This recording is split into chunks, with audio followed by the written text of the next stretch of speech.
Good morning dear students. Teacher എടുക്കാനായിട്ട് പോകുന്നത് basic സയൻസിന്റെ നമ്മൾ കഴിഞ്ഞ ക്ലാസ്സിലൊക്കെ പഠിച്ച ചാപ്റ്റർ അല്ലേ അതിന്റെ ബാക്കിയായിട്ടുള്ള കാര്യമാണ്. അതായത് chapter 5 force work and energy എന്നതിനകത്ത് നമ്മൾ കുറച്ച് കാര്യങ്ങൾ പഠിച്ചു. വർക്ക് എന്താണ്, എനർജി എന്താണ്, ഫോഴ്സ് എന്താണ് അല്ലേ, പിന്നെ എന്താണ് ഡിഫറെന്റ് കൈൻഡ്സ് ഓഫ് ഫോഴ്സസ് പഠിച്ചു അല്ലേ. ഏതൊക്കെയായിരുന്നു? Gravitational force, muscular force and magnetic force. ഓർമ്മയുണ്ടല്ലോ?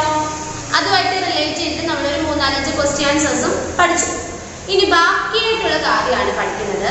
Page number 227 friction. ഓക്കെ, നോക്കിയേ. Rolling ball on A tiled floor. Now roll the same ball with the same amount of force on a carpeted floor. On which surface did the ball move longer distance? അല്ലേ, അതായത് ഒരു ball, നിങ്ങൾക്ക് ball എന്താണെന്ന് അറിയാം അല്ലെ. ഒരു ball നമ്മൾ നല്ല ഒരു മിനുസമായിട്ടുള്ള തറയിലൂടെ എന്ത് ചെയ്യുക, ഉരുട്ടി വിടുക. എന്നിട്ട് ആ ബോൾ തന്നെ നമ്മൾ എന്ത് ചെയ്യുക, ഒരു കാർപ്പറ്റ് എന്ന് പറഞ്ഞാൽ നമ്മൾ പരവതാനി മീൻസ് എന്താ പറയാ, നമ്മൾ താഴെ കാർപ്പറ്റ് ഒക്കെ വിരിക്കത്തില്ലേ, അപ്പൊ അതിന്റെ മുകളിലൂടെ ഉരുട്ടി വിടുക എന്ന് വെച്ചാൽ ഏത് ബോൾ ആയിരിക്കും നമ്മൾ ഫാസ്റ്റ് ആയിട്ട് മൂവ് ചെയ്യുക? നമ്മുടെ പ്ലെയിൻ ആയിട്ടുള്ള ഒരു എന്താണ് ടൈൽഡ് ഫ്ലോർ അല്ലേ, നല്ലതായിട്ട് മിനുസമായിട്ടുള്ള ആ ഒരു തറയിലൂടെ ബോൾ എന്ത് ചെയ്യും, പെട്ടെന്ന് പോലെ. അതായത് നിങ്ങൾക്കറിയാം, നിങ്ങളൊരു ചരിവുള്ള പ്രദേശങ്ങളിൽ ഒരു ബോൾ ഉരുട്ടി വിടുന്നതും ഭയങ്കര കുണ്ടും കുഴിയും ഒക്കെ ആയിട്ടുള്ള ഒരു തറയിലൂടെ ബോൾ ഉരുട്ടി വിടുന്നതും കൂടെ നമുക്ക് സങ്കല്പിക്കാം. നല്ല മിനുസമായിട്ട് കിടക്കുന്ന ആ ഒരു ചരിഞ്ഞ ആ ഒരു റോഡിലൂടെ വളരെ പെട്ടെന്ന് എന്ത് ചെയ്യും, ഈ ഒരു ബോൾ മൂവ് ചെയ്യും. പക്ഷെ ആ ഒരു കട്ടർ കുഴിയായിട്ടൊക്കെ കിടക്കുന്ന റോഡിലൂടെ ഈ ഒരു ബോൾ വിടുകയാണെങ്കിൽ കുറച്ച് പതുക്കെ മാത്രം എന്ത് ചെയ്യുന്നുള്ളത്, മൂവ് ചെയ്യും.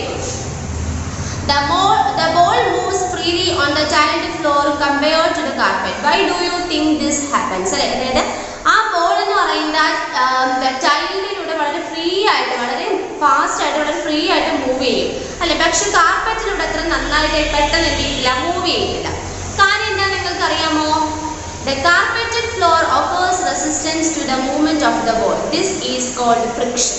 അല്ലേ, അതായത് നമ്മുടെ പന്തിന്റെ ചലനം അല്ലെ, പന്ത് മുന്നോട്ട് പോകുന്ന അതിന്റെ ആ ഒരു മൂവ്മെന്റ് അല്ലെ, ആ പന്തിന്റെ ചലനത്തിനെ പ്രതിരോധിക്കും അല്ലെ. അതായത് കാർപ്പറ്റ്, അതായത് അല്ലെങ്കിൽ ഇപ്പോൾ കാർപ്പറ്റ് എന്ന് പറയുമ്പോൾ നിങ്ങൾക്ക് അറിയാം, തറയിൽ മാറ്റ് പോലൊക്കെ വെച്ചിട്ടുണ്ട്. അപ്പൊ അതല്ലെങ്കിൽ കുണ്ടുകുഴിയായിട്ട് റോഡെന്ന് വിചാരിച്ചാൽ മതി, അതിന്റെ കുറെ കല്ലും ചരലും ഒക്കെ കാണാം. അപ്പൊ അങ്ങനെ ഈ ബോളും ഈ ഒരു തറയും തമ്മിൽ എന്ത് ചെയ്യും, ഒരു പ്രതിരോധം, രണ്ടും അങ്ങോട്ടും ഇങ്ങോട്ടും ഒരു പവർ കൊടുക്കും. ബോളും പവർ കൊടുക്കും, അതുപോലെ ആ ഒരു കാർപ്പറ്റും എന്ത് ചെയ്യും, ആ ബോളിലോട്ട് ഒരു റെസിസ്റ്റൻസ്, ഒരു പ്രതിരോധം കൊടുക്കും.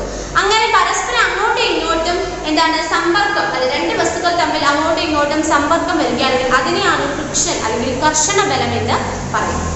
ഫ്രിക്ഷന്റെ മലയാളമാണ് കർഷണ ബലം കേട്ടോ. The carpeted floor offers resistance to the movement of the ball. അല്ലെ, അതായത് ആ കാർപ്പറ്റ് സർഫസ് എന്ത് ചെയ്യുന്നു, ആ ഒരു ബോളിന്റെ മൂവ്മെന്റിനെ പ്രതിരോധിക്കുന്നു. അത് പെട്ടെന്ന് ഉരുണ്ടു പോകുന്നതിന് എന്ത് ചെയ്യും, തടയും, പ്രതിരോധിക്കും. ആ ഒരു ഫോഴ്സ് അങ്ങോട്ടും ഇങ്ങോട്ടും ബോളും ഈ കാർപ്പറ്റും തമ്മിൽ അങ്ങോട്ടും ഇങ്ങോട്ടും പരസ്പരം എന്ത് ചെയ്യുന്ന ഒരു ആ ഫോഴ്സ്, ഒരു ശക്തി പ്രയോഗിക്കുന്നു. അതാണ് എന്ത്, ഫ്രിക്ഷൻ, കർഷണ ബലം എന്ന് പറയുന്നത്. The resistance offered by an object while in contact with another object is called friction. അപ്പൊ ആ ഒരു സെന്റൻസ് അണ്ടർലൈൻ ചെയ്യുക. The resistance offered by an object while in contact with another object is called friction. അതായത് മറ്റൊരു വസ്തുവുമായി സമ്പർക്കം പുലർത്തുമ്പോൾ ഒരു വസ്തു നൽകുന്ന പ്രതിരോധം. അതായത് രണ്ട് വസ്തുക്കൾ തമ്മിൽ, ഇപ്പൊ എക്സാമ്പിൾ പറയുകയാണെങ്കിൽ ഇത്രയും നിങ്ങൾ ആലോചിച്ചാൽ മതി. ഒരു കാർപ്പറ്റ് അല്ലെങ്കിൽ എന്താ ഒരു കാർപ്പറ്റ്, അതിന് മുകളിലോട്ട് ഒരു ബോൾ ഇടുമ്പോൾ കാർപ്പറ്റും ബോളും രണ്ട് വസ്തുക്കളാണ് അല്ലേ. അപ്പൊ ഈ രണ്ട് വസ്തുക്കളും തമ്മിൽ എന്ത് ചെയ്യും, അങ്ങോട്ടും ഇങ്ങോട്ടും ഓരോ ബലം കൊടുക്കും. ആ ബലം, അങ്ങനെ ഉണ്ടാകുന്ന രണ്ട് വസ്തുക്കൾ തമ്മിൽ സമ്പർക്കം പുലർത്തുമ്പോൾ ഉണ്ടാകുന്ന ആ ഒരു ബലം, പ്രതിരോധം, അങ്ങോട്ടും ഇങ്ങോട്ടും പ്രതിരോധിക്കുന്നു. അതിനെയാണ് എന്തെന്ന് പറയുന്നത്, കർഷണ ബലം അല്ലെങ്കിൽ ഫ്രിക്ഷൻ എന്ന് പറയുന്നത്. Friction can be used in some cases അല്ലെ, ചില കേസസിലാണ് ഈ ഫ്രിക്ഷൻ അനുഭവപ്പെടുന്നത്. Sometimes friction causes wear and tear of moving parts of machines. ചില സമയത്ത് ഈ കർഷണം മൂലം യന്ത്രങ്ങളുടെ ചില ഭാഗങ്ങൾക്ക് തേയ്മാനം സംഭവിക്കുന്നു. ഏതാണ്ട് അവിടെ തന്നെ കൊടുത്തിട്ടുണ്ട്. Can you think a few examples where friction is useful? Brakes on your bike. നമ്മുടെ ബൈക്കിന് ബ്രേക്ക് ഉണ്ട് അല്ലേ, നമ്മൾ പെട്ടെന്ന് പോകുമ്പോൾ പെട്ടെന്ന് നമുക്ക് ബ്രേക്ക് പിടിക്കണം എന്നുണ്ടെങ്കിൽ നമ്മൾ ബ്രേക്ക് പിടിക്കും, വണ്ടി എന്ത് ചെയ്യും, നിൽക്കും. അപ്പം ആ വണ്ടി വണ്ടിയുടെ ആ ഒരു ടയറും ആ ഒരു റോഡും തമ്മിൽ എന്താണ് ആ ഒരു ഘർഷണം, ഒരു ഫ്രിക്ഷണൽ ഫോഴ്സ് ഉണ്ട്.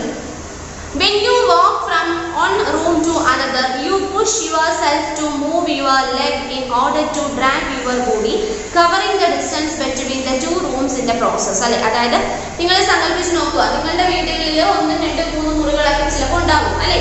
അപ്പോൾ ഒരു റൂമിൽ നിന്ന് മറ്റൊരു റൂമിലോട്ട് നമ്മൾ പോകണം എന്നുണ്ടെങ്കിൽ നമുക്ക് നേരെ നടന്നു പോകാൻ പറ്റുമോ? ചിലപ്പം നമ്മൾ നടക്കുന്ന ഭാഗത്ത് ഭിത്തിയൊക്കെ കാണും. അപ്പം അതൊക്കെ മാറ്റി നമ്മൾ എന്ത് ചെയ്യും, വാതിലൂടെ ആ ഒരു റൂമിൽ നിന്ന് പുറത്തിറങ്ങി എന്ത് ചെയ്യും, അടുത്ത റൂമിലോട്ട് പോകും അല്ലെ. അപ്പൊ അടുത്ത റൂമിലോട്ട് പോകുമ്പോൾ നോക്കി, when you walk from one room to another, നിങ്ങൾ ഒരു റൂമിൽ നിന്നും മറ്റൊരു റൂമിലോട്ട് പോവുകയാണെന്ന് വിചാരിച്ചു നടന്നു പോവുകയാണ്.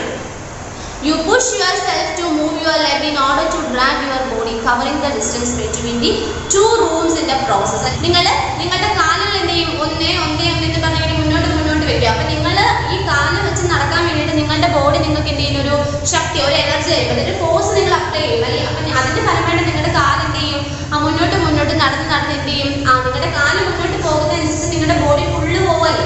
നിങ്ങൾ കാല് വെച്ച് നടന്നു പോകുന്നു, നിങ്ങളുടെ കാല് മാത്രമാണ് അപ്പുറത്ത് റൂമിൽ ചെല്ലുന്നത് അല്ല, നിങ്ങളുടെ ബോഡി ഫുൾ അല്ലെ, നമ്മുടെ എൻ്റെ ബോഡി ഫുൾ എന്ത് ചെയ്യും, അപ്പുറത്തോട്ട് അല്ലെങ്കിൽ ആ ഒരു മുറിയിലോട്ട് പോവുകയാണ് അല്ലെ.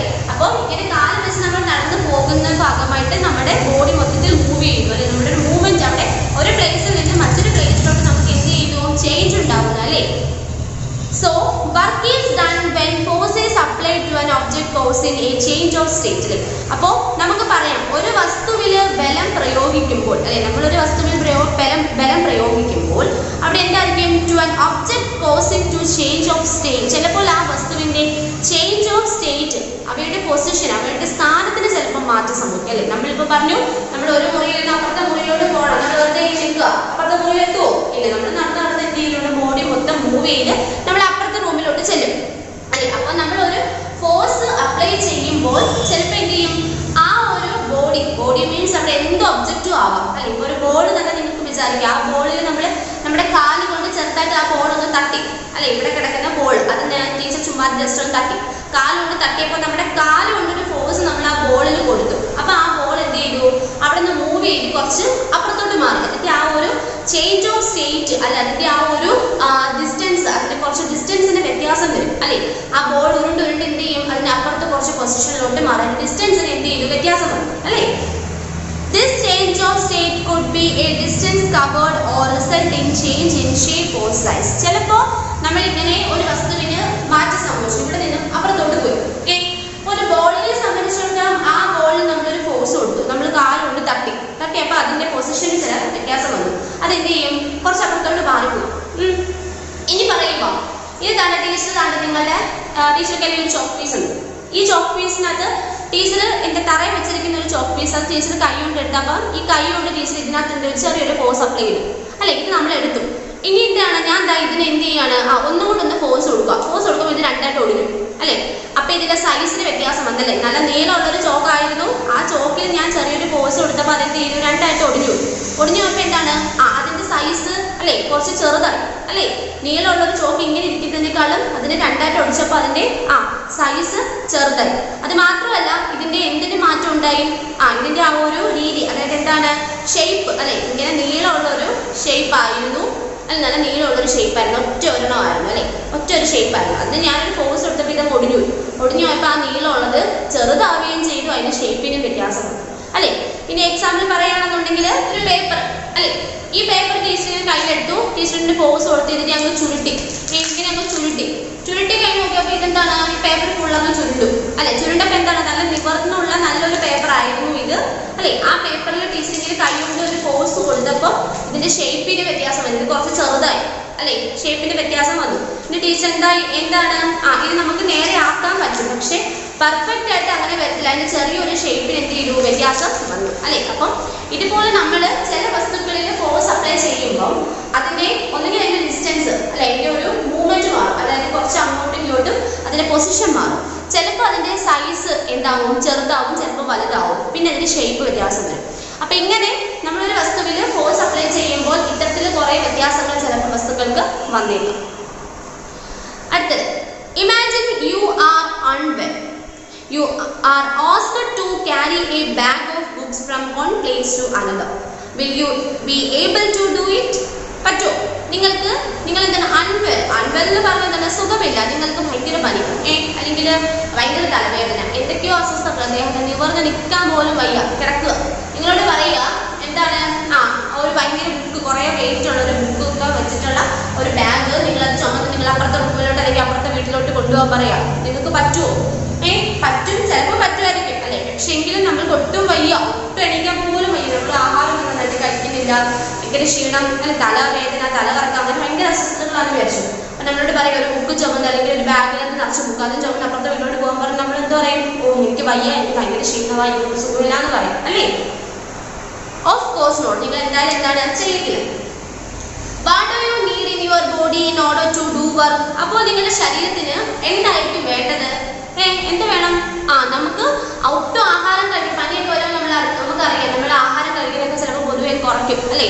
അപ്പം നമ്മളുടെ ബോഡിക്ക് ഇങ്ങനെ ഭയങ്കര ക്ഷീണം, നമുക്ക് ജോലി ഒന്നും ചെയ്യാൻ വയ്യ, അങ്ങനെ ഒരു സാഹചര്യം വരുമ്പോൾ നമുക്ക് എന്തായിരിക്കും വേണ്ടത്? The answer is energy. നമുക്ക് എന്ത് വേണം? എനർജി, അല്ലെങ്കിൽ ശക്തി വേണം നമ്മുടെ ബോഡിക്ക് അല്ലേ? We need the energy to do any work with our body. Now think about other things around you.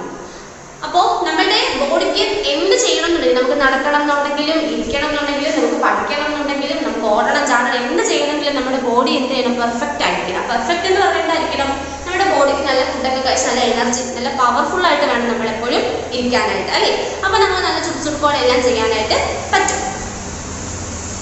The television, for example, where does it get its energy from? നിങ്ങളുടെ വീട്ടിലൊക്കെ ടെലിവിഷൻ, ടി വി ഉണ്ടല്ലേ?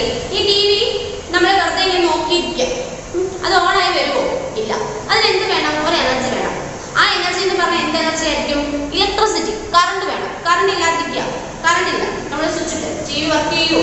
ഇല്ല. അപ്പം ആ television അല്ലെങ്കിൽ T V work ചെയ്യാനായിട്ട് എന്ത് വേണം? അവിടെ ഒരു എനർജി വേണം. ആ എനർജി എന്ന് പറഞ്ഞാൽ ആ ടി വിക്ക് എന്ത് തരമുള്ള എനർജിയാണ്? ഇലക്ട്രിസിറ്റി, കറണ്ട് വേണം അല്ലേ? So energy has different sources. It could be from our body or other sources like electric energy, magnetic energy, solar energy, wind energy, hydropower energy or nuclear energy. അപ്പോൾ ഇങ്ങനെ പല രീതിയിലുള്ള എനർജിയാണ് നമ്മൾ പല കാര്യങ്ങൾക്ക് വേണ്ടിയിട്ട് ഉപയോഗിക്കുന്നത്. അതിന് എക്സാമ്പിൾ ആയിട്ട് അവർ പറഞ്ഞിട്ടുണ്ട്, താഴോട്ട് തന്നെ നോക്കിയാൽ മതി. ഡിഫറെന്റ് ടൈപ്സ് ഓഫ് എനർജി, പലതരത്തിലുള്ള എനർജി. ഏതൊക്കെയാണ്? Electrical energy, wind energy, nuclear energy, solar energy and hydro power energy. ഇനി ആ പറയുന്ന ഓരോ എനർജിനെ പറ്റിയിട്ടാണ് നമ്മൾ താഴോട്ട് പഠിക്കാനായിട്ട് പോകുന്നത്. നോക്കിയേ, ഇലക്ട്രിക്കൽ എനർജി. എന്താണ് electrical energy? We need electricity to light up buildings and streets, to run machines, home appliances, electrical trains and many things. We can get electricity from power stations by burning coal. അല്ലേ? അതായത് നമുക്കറിയാം നമ്മുടെ വീടുകളിൽ light ബൾബൊക്കെ കത്തിക്കണം എന്നുണ്ടെങ്കിലും street വഴിയോരങ്ങളിലൊക്കെ എന്താണ് ബൾബൊക്കെ ഉണ്ട് രാത്രിയിൽ അല്ലേ? അപ്പോൾ അതൊക്കെ കത്തിക്കണം എന്നുണ്ടെങ്കിലും നമ്മുടെ വീടുകളിൽ പലതരത്തിലുള്ള ഹോം അപ്ലയൻസസ് ലൈക്ക് എന്താണ് മിക്സി, ഗ്രൈൻഡർ, അതുപോലെ തന്നെ എന്താണ് കൂളർ അല്ലെ, വാഷിംഗ് മെഷീൻ, എന്താണ് പിന്നെ ഫ്രിഡ്ജ്, ടെലിവിഷൻ അല്ലെ, ഇങ്ങനെയുള്ള എന്ത് തരത്തിലുള്ള കാര്യങ്ങൾ വർക്ക് ചെയ്യിപ്പിക്കാനാണെന്നുണ്ടെങ്കിലും നമുക്ക് ഇലക്ട്രിസിറ്റി, കറണ്ട് കൂടിയേ തീരും അല്ലെ? ഈ കറണ്ട് എന്ന് പറയുന്നത് എങ്ങനെയാണ് കിട്ടുന്നത്? We can get electricity from power stations by burning coal. അല്ലെ, നമുക്കറിയാം ഇലക്ട്രിസിറ്റി അല്ലെ, KSEB, Kerala state electric board അല്ലെ, നമ്മുടെ കറണ്ട് നമുക്ക് കിട്ടുന്നത് എന്താണ്? ആ പറയുന്ന പവർ സ്റ്റേഷൻസ് അല്ലെ, നമുക്കറിയാം വലിയ വലിയ പവർ സ്റ്റേഷൻസ് ഉണ്ടല്ലേ? അപ്പൊ അവിടെ നിന്ന് ഈ കോൾ എന്ന് പറഞ്ഞാൽ കൽക്കരി അങ്ങനെ ഇങ്ങനെ കാര്യങ്ങളൊക്കെ വെച്ചിട്ട് എന്താണ് ഉണ്ടാക്കുന്ന ഈ ഇലക്ട്രിസിറ്റി കറണ്ട് നമുക്ക് എന്താണ് ഈ കേബിളിലൂടെ ലൈനിലൂടെയൊക്കെ ഇതിന്റെ പോസ്റ്റ് വഴിയൊക്കെ നമ്മുടെ വീടുകളിൽ വന്ന് അത് വഴിയാണ് നമ്മുടെ വീട്ടിലുള്ള എല്ലാ ഹോം അപ്ലയൻസസ് എന്ത് ചെയ്യുന്നത്? വർക്ക് ചെയ്യുന്നത് അല്ലെ? കറണ്ട് ഇല്ലെങ്കിൽ ഇതൊന്നും വർക്ക് ചെയ്യത്തില്ല അല്ലയോ? Call is A fossil fuel അല്ലെ? കോൾ എന്ന് പറയുന്നത് എന്താണ്? ഒരു ഫോസിൽ ഇന്ധനമാണ്. ഫോസിൽ എന്ന് പറഞ്ഞാൽ നമ്മൾ കഴിഞ്ഞ ചാപ്റ്റേഴ്സിലൊക്കെ പഠിച്ചിട്ടുണ്ട് അല്ലെ? ജീവനില്ലാത്ത ജീവികളുടെയും അതുപോലെ സസ്യങ്ങളുടെയൊക്കെ ജീർണിച്ച അവശിഷ്ടങ്ങൾ ദശലക്ഷക്കണക്കിന് വർഷങ്ങൾക്ക് ശേഷം രൂപപ്പെടുന്നതാണ് ഫോസിൽ അല്ലെ, വളക്കൂറ് അല്ലെ, ഫോസിൽ അല്ലെ. അപ്പം അത് ഈ കോൾ എന്ന് പറയുന്നത് ഒരു ഫോസിൽ ഫ്യൂവലാണ്. ഇങ്ങനെയുള്ള ഈ ജീർണിച്ച രീതിയിലുള്ള കാര്യങ്ങളിൽ നിന്നൊക്കെ ദശലക്ഷക്കണക്കിന് വർഷങ്ങൾക്ക് ശേഷം ഉണ്ടാകുന്ന ഇന്ധനമാണ് കോൾ, കൽക്കരി പോലുള്ളവ. Fossils are the remains of animals and plants which died millions of years ago. കണ്ടോ, ദശലക്ഷക്കണക്കിന് വർഷങ്ങൾക്ക് ശേഷം ജീവനില്ലാത്ത ജീവജാലങ്ങളുടെയും അതുപോലെ മരങ്ങളുടെയും ഒക്കെ അവശിഷ്ടങ്ങൾ ജീർണിച്ചുണ്ടാകുന്നതാണ് ഈ പറയുന്ന fossil. They are slowly pressed under layer of rock and changed into coal, crude oil and natural gas. അതായത് ഈ ഇങ്ങനെ ഉണ്ടാവുന്ന ഈ ഫോസിൽ എന്ന് പറയുന്നത് വളരെ പതുക്കെ സാവധാനം എന്ത് ചെയ്യും, പാറകളുണ്ടല്ലോ, വലിയ വലിയ പാറകൾ, ആ പാറകളുടെ പാളികളുടെ കീഴിലൊക്കെ വന്ന് എന്ത് ചെയ്യും, ഇങ്ങനെ ഒട്ടിപ്പിടിച്ചിരിക്കും. അതിൽ നിന്നും പിന്നെ കുറേ നാളുകൾ കഴിഞ്ഞിട്ടാണ് ഈ കൽക്കരിയും അതുപോലെ ക്രൂഡ് ഓയിലും അതുപോലെ തന്നെ നാച്ചുറൽ ഗ്യാസ് എന്ന് പറഞ്ഞാൽ പ്രകൃതിവാതകം ഇങ്ങനെയുള്ളവയായിട്ടൊക്കെ രൂപാന്തരപ്പെടുന്നത്. Crude oil is used to make petrol and diesel. ഈ ക്രൂഡ് ഓയിലിൽ നിന്നും വീണ്ടും അവ ഘനീഭവിച്ചിട്ടോ അല്ലെങ്കിൽ അതിനെ മാറ്റിയതൊക്കെയാണ് ഈ പറയുന്ന രീതിയിലുള്ള പെട്രോൾ. നമുക്കറിയാലോ, പെട്രോള് അതുപോലെ തന്നെ ഡീസൽ വണ്ടിയിലൊക്കെ ഉപയോഗിക്കുന്ന പെട്രോളും ഡീസലും ഒക്കെ ആയിട്ട് ഈ ക്രൂഡ് ഓയിലിനെ മാറ്റും. പിന്നെ വി മേക്ക് LPG എന്നതിന്റെ ഫുൾ ഫോം ആണ് ലിക്വിഡ് പെട്രോളിയം ഗ്യാസ്. അണ്ടർലൈൻ ചെയ്യുക, the full form of LPG liquid petroleum gas from natural gas. പ്രകൃതിവാതകത്തിൽ നിന്നും ഉണ്ടാക്കുന്നതാണ് ഇത് LPG എന്ന് പറഞ്ഞാൽ നമ്മുടെ വീടുകളിലൊക്കെയുള്ള ഗ്യാസ് സിലിണ്ടർ അതിനകത്ത് നിറച്ചിട്ടുള്ള വാതകമാണ് LPG ഗ്യാസ് കേട്ടോ. അപ്പം the LPG gas is A gas used for cooking. നമ്മൾ പാചകത്തിന് വേണ്ടിയിട്ട് നമ്മുടെ വീടുകളിലൊക്കെ ഉപയോഗിക്കുന്ന സാധാരണ ഈ നാച്ചുറൽ ഗ്യാസിന്റെ ഭാഗമായിട്ടുള്ള LPG ആണ്, ലിക്വിഡ് പെട്രോളിയം ഗ്യാസ് കേട്ടോ, LPG. Then when fossil fuel burns it pollute the air. ഈ ഫോസിൽ ഇന്ധനങ്ങൾ കത്തുമ്പോൾ, അതായത് കൽക്കരിയും പെട്രോളിയവും ഡീസലും അതൊക്കെ കത്തുമ്പോൾ നമ്മുടെ എയർ പൊല്യൂഷൻ, നമ്മുടെ പ്രകൃതിവാതകം അല്ലെങ്കിൽ നമ്മുടെ ചുറ്റുമുള്ള ഈ ഒരു എയർ എന്ത് ചെയ്യും, പൊല്യൂട്ടഡ് ആവും, മലിനമാകും.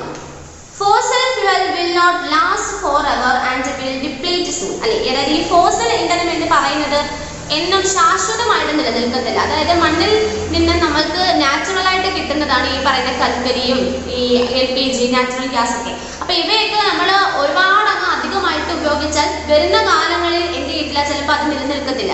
ഈ ഒരു ദശലക്ഷക്കണക്കിന് വർഷങ്ങൾക്ക് ശേഷം ആണ് ഈ മണ്ണിൽ നിന്നും ഈ പറയുന്ന രീതിയിലുള്ള ഫോസിൽ ഫ്യൂൽ ഒക്കെ ഉണ്ടാവുന്നത് അപ്പൊ ഇവ ദശലക്ഷക്കണക്കിന് വർഷങ്ങൾക്ക് ശേഷം ഇനി ഉണ്ടാവണം എന്നുണ്ടെങ്കിൽ എത്ര നാൾ കഴിയുമെന്ന് ആലോചിച്ച് നോക്കി. അപ്പം നമ്മളത് നന്നായിട്ട് കറക്റ്റ് ഒരു ലെവലിൽ അല്ലെങ്കിൽ കറക്റ്റ് അളവിൽ നമ്മൾ ഉപയോഗിച്ചില്ലെന്നുണ്ടെങ്കിൽ അത് ചിലപ്പം തീർന്നു പോയേക്കാം.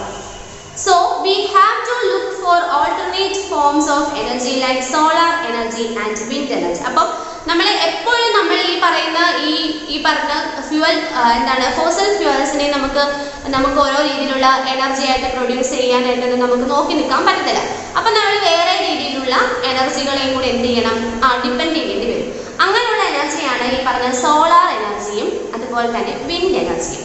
സോളാർ എനർജി, വിൻഡ് എനർജി എന്തൊക്കെ നിങ്ങൾ കേട്ടിട്ടുണ്ടാകും. സോളാർ എനർജി എന്ന് പറഞ്ഞാൽ സൂര്യനിൽ നിന്നും ഉണ്ടാകുന്ന എനർജി. ഒരുവിധം ഇപ്പോൾ ഉണ്ടാകുന്ന വീടുകളിലൊക്കെ ഈ സോളാർ എനർജി വെച്ചിട്ടുണ്ട്. അതായത് വെള്ളം ചൂടാക്കാനും നമ്മുടെ വീട്ടിലോട്ട് ആവശ്യം ഒന്ന് കറണ്ട് പോയി കഴിഞ്ഞാൽ നമുക്ക് പെട്ടെന്ന് കുറച്ച് ആവശ്യങ്ങൾക്ക് വേണ്ടിയിട്ട് ഉപയോഗിക്കാനും അങ്ങനെയൊക്കെ പാചകം ചെയ്യാനും ഒക്കെ സോളാർ എനർജി ഇപ്പം ഒരുവിധം വീടുകളിലൊക്കെ ഉപയോഗിക്കുന്നുണ്ട്. ഓക്കെ, സോളാർ എനർജി നിങ്ങൾക്ക് അതിന്റെ സൈഡിൽ ഒരു പിക്ചർ വന്നിട്ടുണ്ട്, കണ്ടോ, ഒരു ഗ്ലാസ് പോലെ ഒരു സ്ക്വയർ ടൈപ്പ് വന്നിട്ട് അതിനകത്തോട്ട് എന്ത് ചെയ്യും, സൂര്യപ്രകാശം വന്ന് നല്ല രീതിയിൽ സൂര്യപ്രകാശം വന്ന് അടിക്കുമ്പോൾ അതിൽ നിന്നും എനർജി പ്രൊഡ്യൂസ് ചെയ്യും. Okay, when you stand under the sun you feel hot. Where does this heat come from? നിങ്ങൾ നോക്കി, കുറേ നേരം നട്ടുച്ച സമയത്ത് പോയി നല്ല വെയിലിട്ട് നിൽക്കുക, അപ്പൊ നമുക്ക് നല്ല തണുപ്പായിരിക്കും അല്ലയോ? ആണോ? അല്ല, പകരം എന്താണ്, ഭയങ്കര ചൂടായിരിക്കും അല്ലെ? അപ്പൊ ഈ ചൂട് എങ്ങനെ വരുന്നത് നിങ്ങൾ ചിന്തിച്ചിട്ടുണ്ടോ? എങ്ങനെയായിരിക്കും? ദ സൺ സൂര്യനിൽ നിന്നും കിട്ടുന്ന ആ സൂര്യന്റെ പ്രകാശം, അതിൽ നിന്നുമാണ് നമുക്ക് ആ ചൂട് കിട്ടുന്നത്. The sun is a star which is burning and is full of heat. ജ്വലിക്കുന്നതും ഭയങ്കര ചൂട് നിറഞ്ഞതുമായിട്ടുള്ള ഒരു നക്ഷത്രമാണ് എന്തെന്ന് പറയുന്നത്, സൂര്യൻ എന്ന് പറയുന്നത് അതായത് the sun, സൂര്യൻ എന്ന് പറയുന്നത് is a star, ഒരു നക്ഷത്രമാണ്. എന്ത്? which is burning and is full of heat. ജ്വലിക്കുന്ന, നല്ല പ്രകാശം തരുന്ന അതുപോലെ നല്ല ചൂടും തരുന്ന ഒരു നക്ഷത്രമാണ് എന്തെന്ന് പറയുന്നത്, സൂര്യൻ എന്ന് പറയുന്നത്. This heat can be used to generate electricity. ഈ ചൂടിനെയാണ് നമ്മൾ എന്തായിട്ട് മാറ്റുന്നത്, നമ്മൾ ആ ചൂടിനെ നമ്മൾ കൺവേർട്ട് ചെയ്ത് നമുക്ക് ആവശ്യമായിട്ടുള്ള ഇലക്ട്രിസിറ്റി, കറണ്ട് ആയിട്ട് നമ്മൾ പ്രൊവൈഡ് ചെയ്യും അല്ലേ? സോളാർ മീൻസ് സൺ അല്ലെ. സോളാർ എന്ന് പറഞ്ഞാൽ എന്താണ്, അതിന്റെ മീനിങ് എന്ന് പറഞ്ഞാൽ സൺ ആണ്. അപ്പൊ ആ സണ്ണിൽ നിന്ന് കിട്ടുന്ന ആ ഹീറ്റ്, അതിൽ നിന്ന് ഉണ്ടാക്കുന്ന ഇലക്ട്രിസിറ്റി നമ്മൾ ഉപയോഗിക്കുന്നത്. അതുകൊണ്ടാണ് അതിന് എന്ത് സോളാർ എനർജി എന്ന് പറയുന്നത്. Energy from the sun is called solar energy അല്ലെ. സൂര്യനിൽ നിന്ന് കിട്ടുന്ന ആ ഒരു എനർജി, അതിനെയാണ് നമ്മൾ എന്തെന്ന് പറയുന്നത്, സോളാർ എനർജി എന്ന് പറയുന്നത്. Solar energy can be used to produce electricity അല്ലെ. സോളാർ എനർജിയിൽ നിന്നും നമുക്ക് ആവശ്യമായിട്ട് നമുക്ക് ഒരുപാട് രീതിയിലുള്ള ഇലക്ട്രിസിറ്റി നമുക്ക് ഉണ്ടാക്കിയെടുക്കാനായിട്ട് സാധിക്കും. We use solar cookers, solar heaters and solar lanterns and that use only solar energy അല്ലെ. അതായത് എന്താണ് ഈ പറയുന്ന സോളാർ എനർജി കൊണ്ട് വർക്ക് ചെയ്യുന്ന കാര്യങ്ങളാണ് സോളാർ കുക്കർ. നമുക്ക് കുക്കർ ഇല്ല, അപ്പോൾ സോളാർ കുക്കർ, ഇതുപോലെ സോളാർ ഹീറ്റേഴ്സ് വെള്ളം ചൂടാക്കാനൊക്കെയുള്ള ഹീറ്റർ, ആൻഡ് സോളാർ ലാൻറ്റേൺസ് അതായത് വിളക്കുകൾ, സോളാർ പ്രകാശം അല്ലെ വിളക്ക്. അപ്പം അങ്ങനെയുള്ള കാര്യങ്ങളൊക്കെ നമുക്ക് ഈ സോളാർ എനർജി കൊണ്ട് നമുക്ക് വർക്ക് ചെയ്യിപ്പിക്കാനായിട്ട് പറ്റും. Solar energy is clean and efficient and does not pollute air അല്ലെ. ഈ സോളാർ എനർജി സൂര്യനിൽ നിന്ന് കിട്ടുന്ന ഈ ചൂട്, അതിൽ നിന്ന് നമുക്ക് ഉണ്ടാക്കിയെടുക്കുന്ന ഈ സോളാർ എനർജി എന്ന് പറഞ്ഞാൽ വളരെ ക്ലീൻ ആയിരിക്കും, അതായത് ഒട്ടും മലിനമാവത്തില്ല. അതുപോലെ തന്നെ നമ്മുടെ എയർ പൊല്യൂഷൻ ഉണ്ടാവത്തില്ല അല്ലെ. പ്രകൃതിയിലും എന്താണ് പൊല്യൂഷൻ, മലിനീകരണം ഉണ്ടാക്കത്തില്ല. വളരെ ക്ലീൻ ആയിട്ടുള്ള എനർജിയാണ് സോളാർ എനർജി. ഓക്കെ, അടുത്തൊരു wind energy. Okay, do you remember playing with pin wheels as A child അല്ലെ. നിങ്ങൾ കുട്ടിക്കാലത്ത് ഈ നിങ്ങളുടെ സൈഡിൽ തന്നിരിക്കുന്ന പോലെ ഓലയൊക്കെ കൊണ്ട് പമ്പരമൊക്കെ ഉണ്ടാക്കി, നിങ്ങൾ ഉത്സവത്തിനൊക്കെ ഉണ്ട് പമ്പരം. ഇപ്പോൾ പമ്പരമൊക്കെ നിങ്ങൾ കളിച്ചിട്ടുണ്ട്. നിങ്ങൾ ഇങ്ങനെ ഓടുമ്പോൾ എന്ത് ചെയ്യും, ആ പമ്പരം കാറ്റിങ്ങനെ കറങ്ങും. അല്ലെങ്കിൽ നമ്മൾ നല്ല ഫാൻ്റെ കീഴിൽ കൊണ്ടുപോയി ഇങ്ങനെ വെക്കുമ്പോൾ അതിങ്ങനെ കറങ്ങും. അല്ലെങ്കിൽ നമ്മൾ ആ ചൂതുമ്പോൾ എന്ത് ചെയ്യും, അതിൻ്റെ കാറ്റുകൊണ്ടും അത് കറങ്ങും അല്ലേ. അപ്പം പിൻ വീൽസ് നിങ്ങൾ കളിച്ചിട്ടുണ്ടായിരിക്കുമല്ലോ അല്ലേ. ഇപ്പോഴും നമുക്ക് ഉത്സവമൊക്കെ ഉണ്ടായിരുന്നെന്നുണ്ടെങ്കിൽ ഇതൊക്കെ കിട്ടും. What made the pinwheel go round and round? The wind അല്ലെ. അതായത് എന്തുകൊണ്ടാണ് ഈ പിൻവീൽ ഇങ്ങനെ ഈ പമ്പരം പോലെ ഇങ്ങനെ കറങ്ങുന്നത്, എന്തുകൊണ്ടാണ്, കാറ്റ് അല്ലെ, കാറ്റടിക്കുന്നതുകൊണ്ടാണ് കറങ്ങുന്നത്. So the wind is capable of doing work. അപ്പൊ നമുക്ക് പറയാം വിൻഡ്, കാറ്റും എന്താണ്, ഒരു തരത്തിൽ ജോലി ചെയ്യുന്ന ഒരു കാര്യം തന്നെയാണ് അല്ലേ. Hence it can be used or has a source of energy. അതുകൊണ്ട് നമുക്ക് പറയാം അതിനും എന്തുണ്ട്, ഒരു തരത്തിൽ എനർജി ഉണ്ട് അല്ലേ. കാറ്റത്ത് എന്ത് ചെയ്യും, ഇതിങ്ങനെ നന്നായിട്ട് കറങ്ങുന്നുണ്ടെങ്കിൽ അവിടെ ഒരു വർക്ക് ചെയ്യണം, ഒരു ജോലിയാണ് അല്ലേ. അപ്പം ജോലി എവിടെ ചെയ്താലും അതിന്റെ പിറകിൽ എന്തുണ്ടായിരിക്കും, ഒരു എനർജി, ഒരു ബലം, ഒരു ശക്തി ഉണ്ടായിരിക്കും അല്ലേ. Moving air or the wind has energy. ചലിക്കുന്ന വായു അല്ലെങ്കിൽ അതിനെയാണ് നമ്മൾ കാറ്റെന്ന് പറയുന്നത് അല്ലേ. വായു നന്നായിട്ട് ചലിക്കുന്നു, അപ്പോഴാണ് നമുക്ക് കാറ്റ് അനുഭവപ്പെടുന്നത്. അപ്പോൾ ചലിക്കുന്ന വായുവാണ് എന്ത്, കാറ്റെന്ന് പറയുന്നത്. Energy from the wind is called wind energy. കാറ്റിൽ നിന്നും നമുക്ക് ഉണ്ടാക്കിയെടുക്കാവുന്ന എനർജി, ശക്തി, അതിനെയാണ് നമ്മൾ എന്തെന്ന് പറയുന്നത്, വിൻഡ് എനർജി എന്ന് പറയുന്നത്. This energy is used to turn blades on a windmill to produce electricity. Wind energy causes no pollution. അതായത് നിങ്ങൾക്കറിയാമല്ലോ കാറ്റാടി യന്ത്രം, കാറ്റാടിപ്പാടം എന്ന് വെച്ചാൽ എന്താണ്, ഇതുപോലെ വലിയ നീളത്തിൽ ഇങ്ങനെ ഒരു തൂണിൽ എന്ത് ചെയ്യും, ഒരു ഫാൻ പോലെ വലുത് ഇങ്ങനെ വെച്ചിരിക്കും. അപ്പം നല്ല കാറ്റുള്ള കുന്നു പ്രദേശങ്ങളിലൊക്കെ ആയിരിക്കും സാധാരണ ഇത് കാണുക. അപ്പം നല്ല രീതിയിൽ കാറ്റടിക്കുമ്പോൾ ഈ ഒരു ഫാൻ എന്ത് ചെയ്യും, നന്നായിട്ട് കറങ്ങി വരുമ്പോൾ അതിൽ നിന്ന് എന്ത് ചെയ്യും, ഇലക്ട്രിസിറ്റി പ്രൊഡ്യൂസ് ചെയ്യും. അപ്പം നമുക്ക് കാറ്റിൽ നിന്നും എന്ത് ചെയ്യും, ഇലക്ട്രിസിറ്റി നമുക്ക് ഉണ്ടാക്കിയെടുക്കാനായിട്ട് സാധിക്കും. ഈ ഉണ്ടാക്കുന്ന ഈ ഒരു വിൻഡ് എനർജി എന്ന് പറയുന്നത് it has a no pollution അല്ലെങ്കിൽ ഇതും എന്താണ്, നമുക്ക് ഒരു തരത്തിലുള്ള മലിനീകരണവും ഉണ്ടാക്കുന്നില്ല. അടുത്തത് hydro power energy. Hydro power energy നമ്മൾ പഠിച്ചിട്ടുണ്ടായിരുന്നു. നമ്മൾ കഴിഞ്ഞ ക്ലാസ്സിൽ സോഷ്യൽ പഠിച്ചപ്പോൾ നമ്മൾ പഠിച്ചു അല്ലെ, വെള്ളത്തിൽ നിന്നുണ്ടാക്കുന്ന എനർജി എന്ന് പറഞ്ഞ് പഠിച്ചില്ലേ, ഡാമിന്റെ ഒക്കെ പാഠം പഠിച്ചപ്പോൾ. അപ്പൊ നോക്കിയേ, moving water also has energy. ചലിക്കുന്ന വെള്ളം അല്ലെ, ചലിക്കുന്ന ജലം, അതിലും എന്തുണ്ട്, എനർജി ഉണ്ട് അല്ലെ. കാരണം എന്താണ്, നമുക്കറിയാം നമ്മളെങ്ങനെ നല്ല ഒഴുക്കിൽ ഒന്ന് പെട്ടുപോയാൽ നമ്മൾ ആ വെള്ളത്തിന്റെ കൂടെ ഒലിച്ചു പോകും അല്ലെ. നമ്മളുടെ എന്താണ്, നല്ല അത്രയ്ക്ക് നല്ല പവറാണ് ഈ വെള്ളത്തിന്റെ ആ ഒരു ഒഴുക്ക് എന്ന് പറയുന്നത് അല്ലേ. Water stored in dams can be used to get energy അല്ലേ. ഡാമുകളിലെ വെള്ളം ഇങ്ങനെ ശേഖരിച്ച് അല്ലെങ്കിൽ സംഭരിച്ച് വെച്ചിരിക്കുന്നത് പ്രധാനമായിട്ടും ഉള്ളത് ഒന്ന് നമുക്കറിയാം, നമ്മൾ കഴിഞ്ഞ സോഷ്യൽ പഠിച്ചു, മണ്ണൊലിപ്പ് തടയുന്നതിന്, അതുപോലെ തന്നെ എന്താണ്, എനർജി, കറണ്ട് ഉണ്ടാക്കിയെടുക്കുന്നതിന്. Moving water from the dam can be used to turn wheels to get energy അല്ലേ. അതായത് ഡാമിന്റെ നിങ്ങൾക്കറിയാം, നിങ്ങൾക്ക് അവിടെ സൈഡിൽ പിക്ചർ തന്നിരിക്കുന്നുണ്ടോ, മുകളിൽ ഇങ്ങനെ വെള്ളം താഴോട്ട് പോകുന്നത്. അപ്പൊ ഇങ്ങനെ മുകളിൽ നല്ല ഫോഴ്സിൽ ഇങ്ങനെ വെള്ളം താഴ്ത്തുമ്പോൾ അവിടെ ടയർ അല്ലെ വീല് വെച്ചിട്ടുണ്ട് അല്ലേ. അപ്പൊ ആ വീൽ എന്ത് ചെയ്യും, ഈ വെള്ളം വന്ന് ആ വീലിൽ ഇങ്ങനെ വീഴുമ്പോൾ അത് ആ വീല് കറങ്ങും. അങ്ങനെ ആ വെള്ളത്തിന്റെ ഭയങ്കര ശക്തിയില്ല വീല് കറങ്ങുന്നതനുസരിച്ച് അവിടെ എന്ത് ചെയ്യും current ഉൽപ്പാദിപ്പിച്ചെടുക്കും. The energy from this falling water is used to make energy. അല്ലെ വീഴുന്ന വെള്ളത്തിൽ അല്ലെങ്കിൽ ഇങ്ങനെ ഒഴുകുന്ന വെള്ളത്തിൽ നിന്നും എനർജി ഉണ്ടാക്കിയെടുക്കുന്നതിനെയാണ് നമ്മൾ ഈ പറഞ്ഞ ഹൈഡ്രോ പവർ എനർജി എന്ന് പറയുന്നത്. അല്ലെ ചലിക്കുന്ന കാറ്റിൽ നിന്നും ഉണ്ടാക്കിയെടുക്കുന്നതിന് വിൻഡ് എനർജി എന്നും അതുപോലെ ചലിക്കുന്ന വെള്ളത്തിൽ നിന്നും ഉണ്ടാക്കിയെടുക്കുന്ന എനർജിനെ ഹൈഡ്രോ പവർ എനർജി എന്നും പറയുന്നു. ഇതൊക്കെ ജസ്റ്റ് വായിച്ചു വിട്ടാൽ മതി.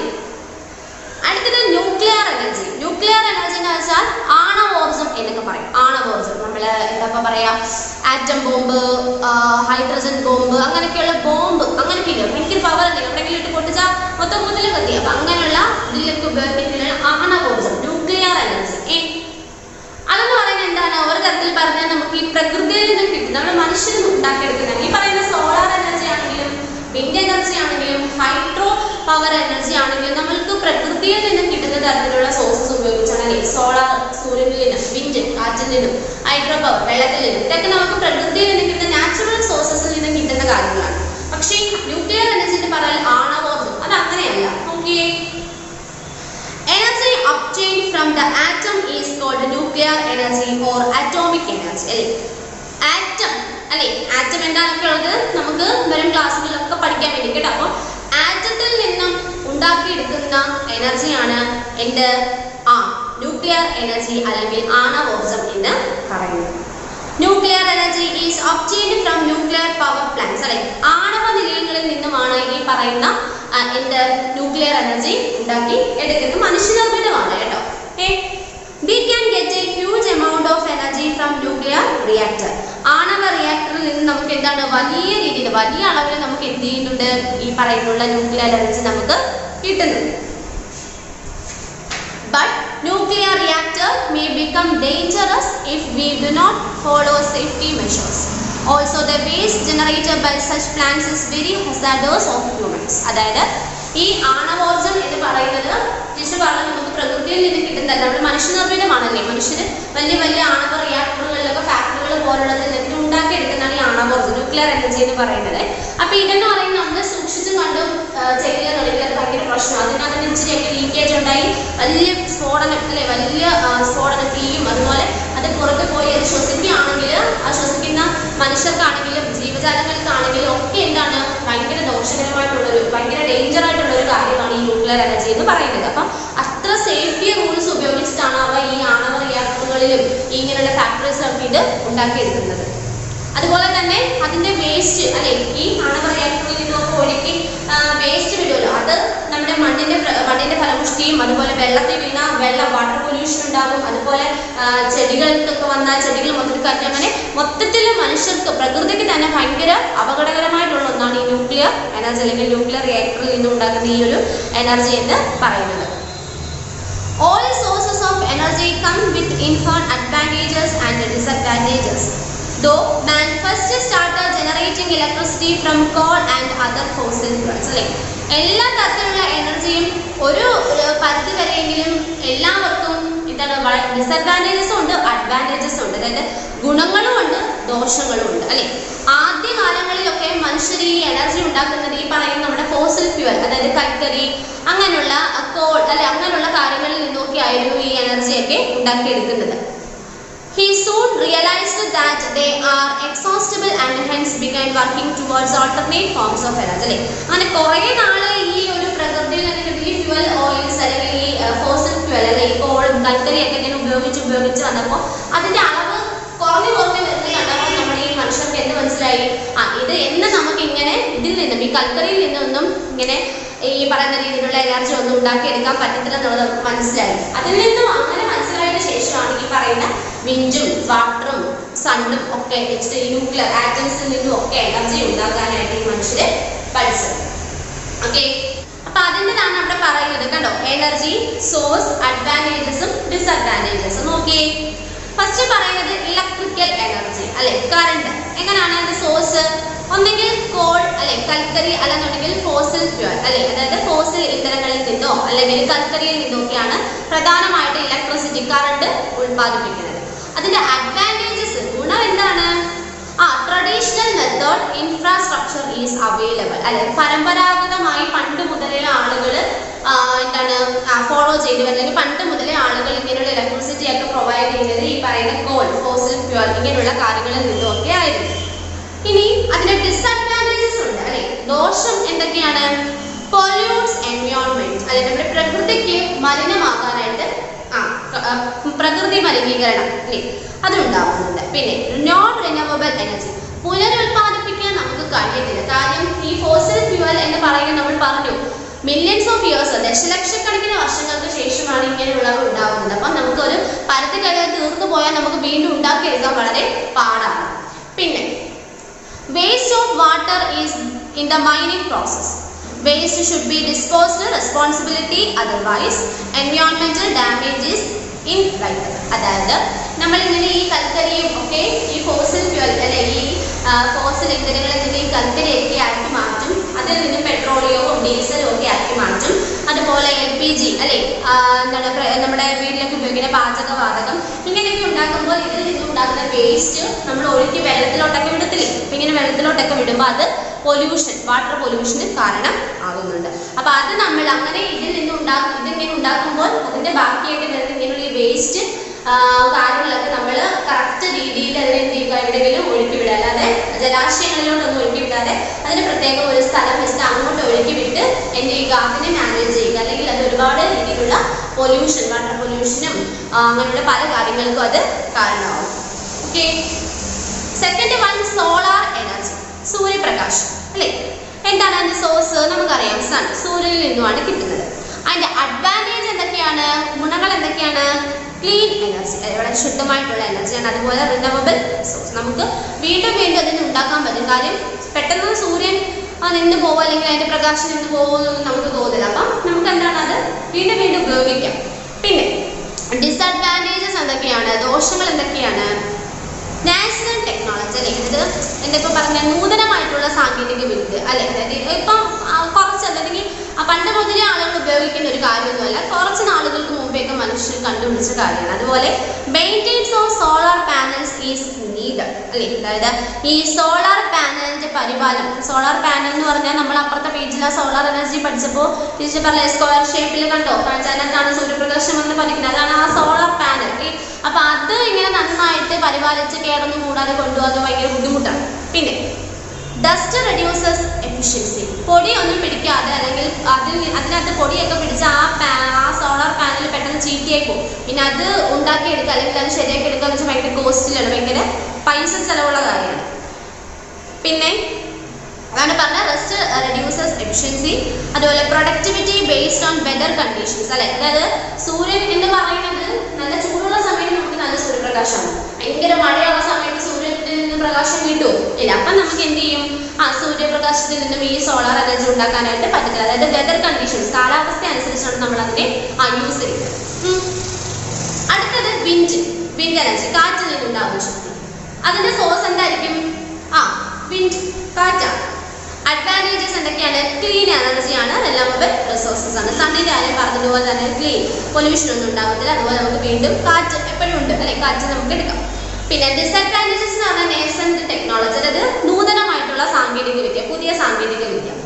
Setup cost and maintenance are high. അതായത് ഈ വിൻഡ് പ്ലാന്റ്, അതായത് കാറ്റാടി യന്ത്രമൊക്കെ ഉണ്ടാക്കുക, അതിനെന്തെങ്കിലും ഇതുപോലെ എന്തെങ്കിലും കേടൊക്കെ വരുമ്പോൾ അത് വീണ്ടും ശരിയാക്കി എടുക്കുക എന്നൊക്കെ പറഞ്ഞാൽ അതിന് ഭയങ്കര ചെലവാണ് അല്ലെ. അപ്പം നമുക്ക് അത് ചെലവ് കൂടുതലാണ്. അപ്പം അതാണ് അതിന്റെ ഡിസഡ്വാൻറ്റേജ് ആയിട്ട് പറയുന്നത്. പിന്നെ ഹൈഡ്രോ പവർ ഇലക്ട്രിസിറ്റി, വെള്ളത്തിൽ നിന്നുണ്ടാക്കുന്നത്. അതിന്റെ സോഴ്സ് എന്തായിരിക്കും? വാട്ടർ, വെള്ളം. അതിന്റെ അഡ്വാൻറ്റേജസ് എന്ന് പറഞ്ഞാൽ ക്ലീൻ എനർജി അല്ലെ, പൊല്യൂഷൻ ഒന്നും ഉണ്ടാവില്ല. അതുപോലെ നോൺ റിന്യൂവബിൾ റിസോഴ്സസ് അല്ലെ, നമുക്ക് നോൺ റിന്യൂവബിൾ റിസോഴ്സസ് ആണ്. അതായത് വെള്ളം നമ്മൾക്ക് അമൂല്യമാണ്, നമുക്ക് എപ്പോഴും വെള്ളമൊക്കെ കാണത്തില്ല അല്ലെ.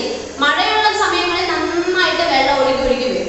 ഭയങ്കര ചൂടാകുമ്പം ഈ നദിയും കുളവും എന്നൊക്കെ പറയാൻ എന്ത് ചെയ്യും, ചിലപ്പോൾ അങ്ങ് വറ്റിപ്പോയേക്കാം. അപ്പം വെള്ളത്തിന്റെ അളവ് എന്ത് ചെയ്യും, കുറവാണ് അല്ലെ. അപ്പം നോൺ റിന്യൂവബിൾ ആണ്, ചിലപ്പോൾ നമുക്ക് തീർന്നു പോയേക്കാം. അപ്പം നമ്മൾ സൂക്ഷിച്ചും കണ്ടും വേണം അത് ഉപയോഗിക്കാം. പിന്നെ ഡിസഡ്വാൻറ്റേജസ് എന്ന് പറഞ്ഞാൽ വാട്ടർ ഷോർട്ടേജ് അല്ലെ. നമുക്ക് എപ്പോഴും ടീച്ചർ പറഞ്ഞതുപോലെ വെള്ളത്തിന്റെ അളവ് നന്നായിട്ട് കൂടിയിരിക്കണം എന്നില്ല. മഴയുള്ള സമയത്ത് നല്ല വെള്ളം കാണും, മഴ കുറഞ്ഞ് നല്ല ചൂടൊക്കെ അങ്ങോട്ട് ആകുമ്പോൾ വരണ്ട കാലാവസ്ഥയൊക്കെ ആകുമ്പോൾ എന്താണ് വെള്ളത്തിന്റെ അളവ് കുറയും, കുടിക്കാൻ പോലും വെള്ളം കിട്ടാത്ത അവസ്ഥകളിലൊക്കെ വരും. അപ്പം നമ്മൾ അത് സൂക്ഷിച്ചും കണ്ടു ഉപയോഗിക്കണം. അങ്ങനെയുള്ള സമയത്ത് നമുക്ക് ഈ ഹൈഡ്രോ പവർ ഇലക്ട്രിസിറ്റി കിട്ടത്തില്ല. വെള്ളം ഇല്ലാത്തപ്പോൾ അതിന് നമുക്ക് ഇലക്ട്രിസിറ്റി കിട്ടുമോ? ഇല്ല.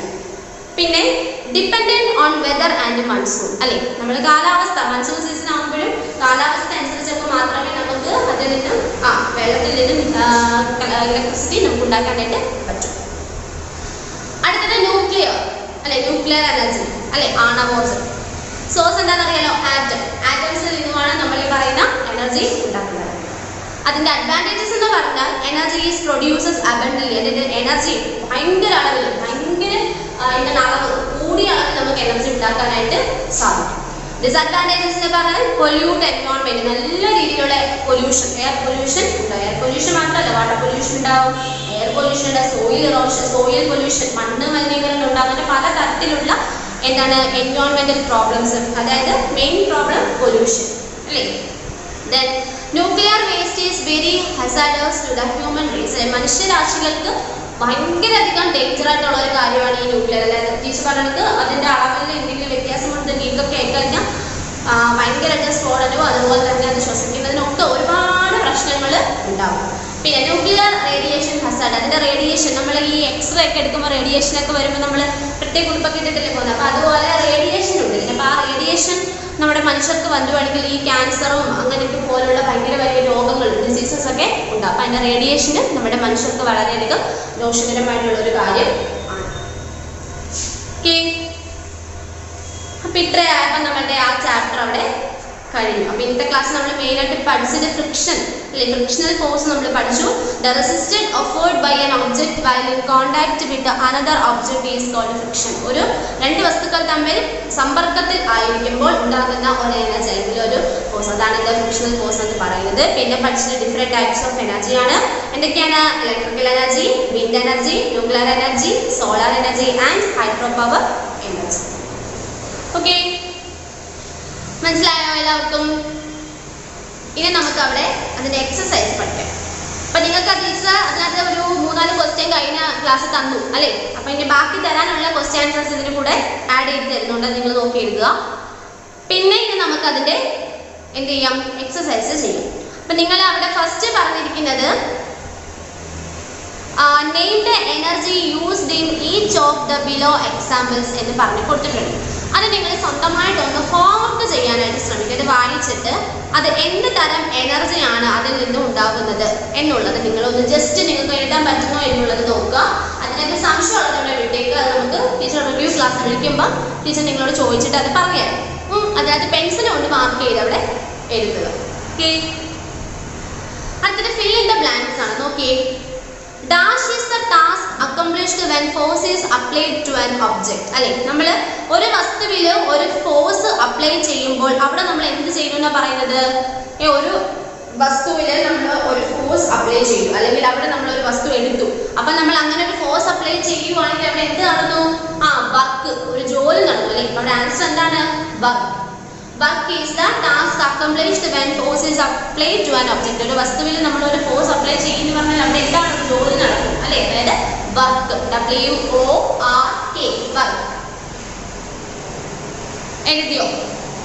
Second, the ability of an object to attract the other object to itself is called dash energy അല്ലേ. ഒരു നമ്മൾ പറഞ്ഞു എന്താണ്, ഒരു വസ്തു അല്ലെ, ആ വസ്തു നമ്മുടെ ഭൂമിയിൽ അല്ലെങ്കിൽ നമ്മൾ നിൽക്കുന്നിടത്ത് അല്ലെങ്കിൽ നമ്മൾ ചെയ്യുന്നിടത്ത് ഒരു ബലം അല്ലെ, എന്താണിത്? ഗ്രാവിറ്റേഷണൽ ഫോഴ്സ് അല്ലെ. ഗ്രാവിറ്റേഷണൽ ഫോഴ്സ് എന്ന് പറഞ്ഞാൽ എന്താണെന്നറിയാലോ? നമ്മുടെ ഭൂമി അല്ലെ, നമ്മുടെ ഭൂമി നമ്മളിൽ ഒരു ബലം തരുന്നുണ്ട്. ആ ബലത്തിന്റെ ഭാഗമായിട്ടാണ് നമ്മൾ ഒരു സ്ഥലത്ത് ഉറച്ചു നിൽക്കുന്നത്, ഉറച്ച് നടക്കുന്നത് അല്ലെ. അപ്പൊ അതെന്താണ് അവിടെ answer? Gravitational force. GRAVITATIONAL,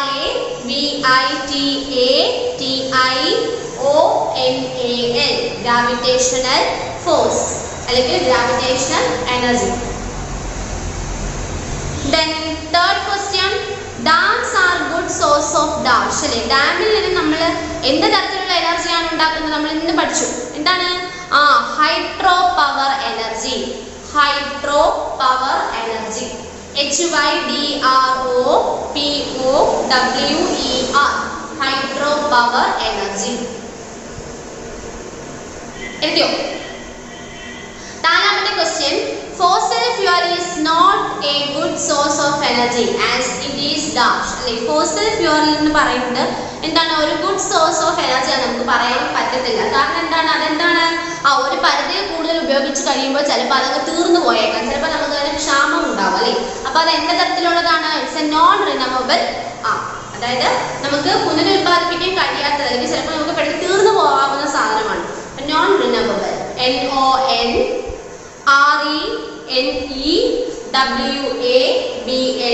non renewable.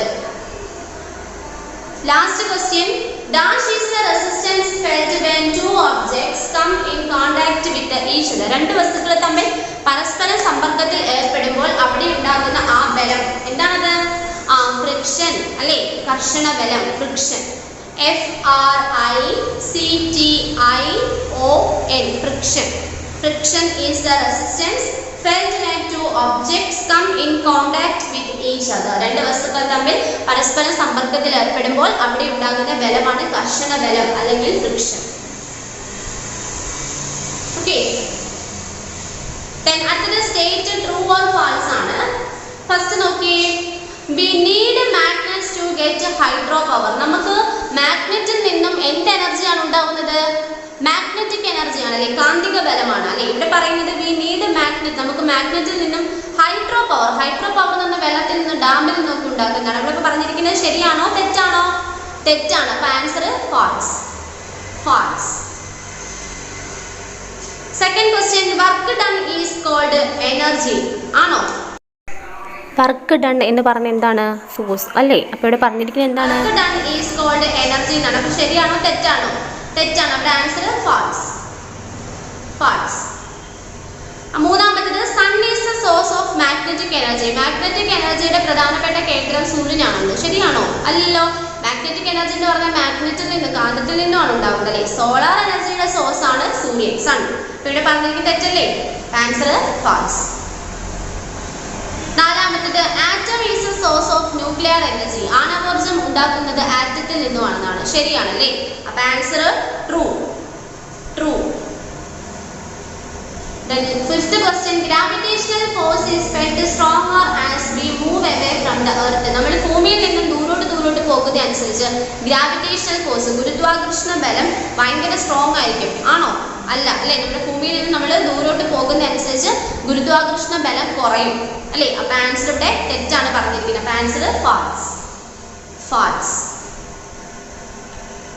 Okay, ഒന്ന് പറയാം. We need magnets to get hydro power, answer false. Second, work done is called energy, answer false. Third, sun is the source of magnetic energy, answer false.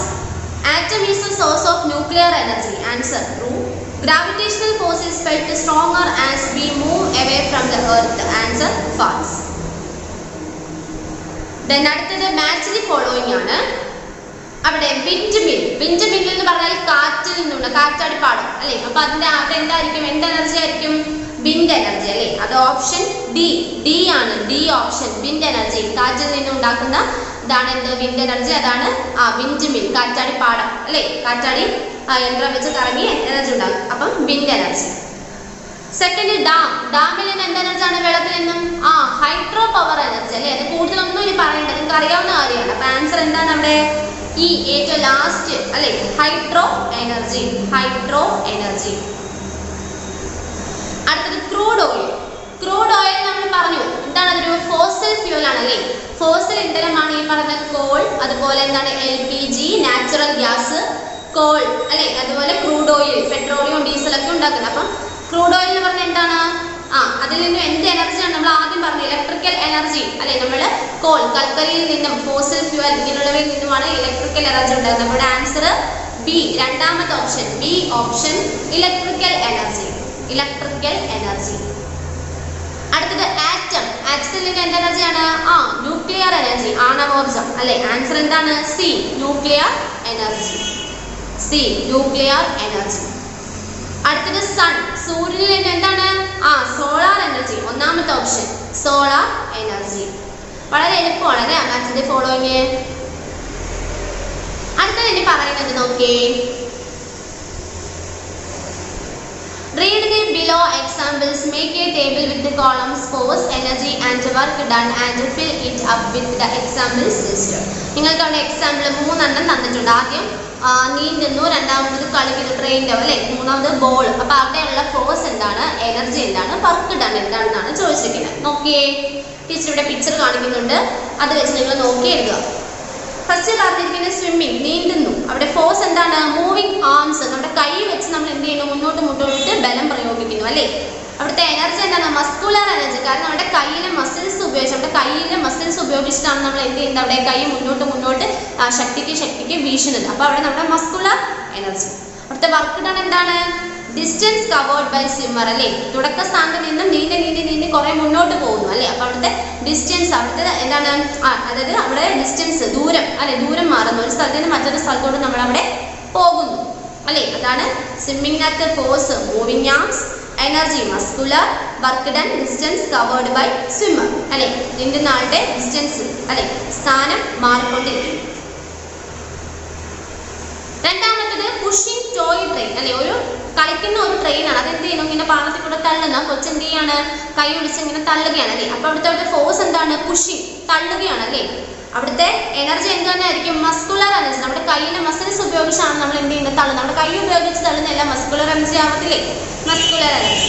അവിടുത്തെ work done എന്താണ്, distance covered by train. ആ train എന്ത് ചെയ്യുന്നു, ആ പാളത്തിൽ കൂടെ ഇങ്ങനെ മൊത്തം ചിലപ്പോൾ റൗണ്ട് ഉള്ള പാളമായിരിക്കും, ആ പാള ഫുള്ള് ഇങ്ങനെ റൗണ്ട് അടിച്ച് വരല്ലേ. അവിടുത്തെ ഡിസ്റ്റൻസിന് എന്ത് ചെയ്യും, മാറ്റം സംഭവിക്കും. ലാസ്റ്റ് കിക്കിങ് എ ബോൾ, കാലുകൊണ്ട് എന്ത് ചെയ്യുന്നു, ഒരു കുട്ടി ആ ബോൾ എന്ത് ചെയ്യുന്നു, ഇങ്ങനെ തട്ടി മാറ്റുന്നു അല്ലെ. അപ്പൊ അവിടുത്തെ ഫോഴ്സ് എന്താണ്, കിക്കിങ് അല്ലെ, കാലുകൊണ്ട് ഇങ്ങനെ തട്ടി അല്ലെ. എനർജി എന്ന് പറഞ്ഞാൽ മസ്കുലർ എനർജി. നമ്മുടെ കാലുകൊണ്ട്, നമ്മുടെ കാലല്ല എന്താണ്, മസിൽസ് ആണല്ലോ കാലുകൊണ്ട്. അപ്പൊ എന്താണ്, മസ്കുലർ എനർജി. അവിടുത്തെ വർക്ക് ഡൺ എന്താണ്, ഡിസ്റ്റൻസ് കവേർഡ് ബൈ ബോൾ അല്ലെ. ആ ബോൾ എന്ത് ചെയ്യുന്നു, അവിടുത്തെ ഡിസ്റ്റൻസ്, ആ കൊച്ചു തട്ടിയ ഭാഗത്ത് നിന്ന് ആ ബോൾ എന്ത് ചെയ്യുന്നു, നീങ്ങി കുറച്ച് അപ്പുറത്തോട്ട് മാറി പോകുന്നു. അപ്പൊ ആ കാലുകൊണ്ട് തട്ടിയപ്പോൾ ആ ബോളിന്റെ ഡിസ്റ്റൻസ് അല്ലെ എന്ത് ചെയ്തു, വ്യത്യാസം വന്നു. കണ്ടോ. അപ്പൊ അത് വളരെ എളുപ്പമാണ് അല്ലേ. അപ്പം ഇത്രയായപ്പോൾ നമ്മളുടെ ആ ചാപ്റ്റർ നമ്മൾ എല്ലാം പഠിച്ചു, എക്സസൈസ് ചെയ്തു, ക്വസ്റ്റ്യൻ ആൻസേഴ്സ് ഒക്കെ നിങ്ങൾക്ക് പഠിക്കാനായിട്ട് തന്നു. അപ്പൊ ഇനി നിങ്ങളുടെ ഡ്യൂട്ടി എന്താണ്, പഠിക്കുക അല്ലേ. അപ്പൊ ഇന്നത്തെ ക്ലാസ്സിലെ ടീച്ചർ ഈ പാഠം തീർത്തിട്ടുണ്ട്. അപ്പൊ അത് നിങ്ങൾ എന്ത് ചെയ്യുക, അതിന്റെ നോട്ട്സും എക്സസൈസും ഒക്കെ നന്നായിട്ട് പഠിച്ച് അതിൽ എഴുതി പഠിക്കട്ടെ. ഒരു 3-4 വട്ടം എഴുതി പഠിച്ച് എന്ത് ചെയ്യുക, നന്നായിട്ട് ആൻസേഴ്സ് പറയാനായിട്ട് തയ്യാറെടുത്ത് വേണം റിവ്യൂവിന് വിളിക്കുമ്പോൾ. ഓക്കെ.